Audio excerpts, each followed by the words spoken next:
Gjykata kushtetuese e Maqedonisë e pranoi nismën për vlerësimin e kushtetueshmërisë së ligjit për të ashtu quajturën prokurori speciale. Kjo do thotë se hapet mundësia që i tërë ligji me të cilin ishte zgjedhur Katica Janeva të shpallet kundër kushtetues, ndërsa me këtë antikushtetuese bëhet edhe prokuroria, e cila duhet ta zbardhë aferën e përgjimeve.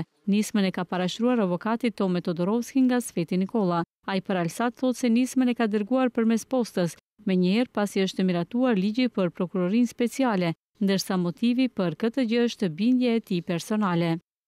Nisma ka të bëjë me të ligjin për prokurori speciale, konsideroi se vendimi nuk është në përputhje as me Kushtetutën e Maqedonisë, as me ligjin ekzistues për prokurori publike. Todorovski nuk ka informacione nëse nisma e tij është e vetme.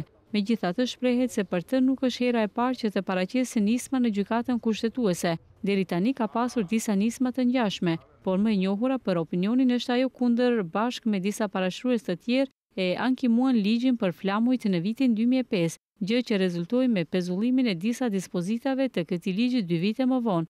Ky rast shkaktoi tensione të mëdha në skenën politike, ndërsa rezultoi edhe me dorëheqjen e kryetarit të ardhhershëm të gjykatës kushtetuese Mahmut Yusufi, ndërsa gjykata kushtetuese të vendosë për ligjin që duhet ta zbardhë skandalin e përgjimeve në adresë të Katica Janevës kanë bërritur kritika edhe nga prokurorët publik. Këta të fundit kanë mbajtur një takim prej ku kanë kërkuar më shumë para dhe kompenzime edhe për ta, ashtu siç ka kërkuar për vete edhe Janeva.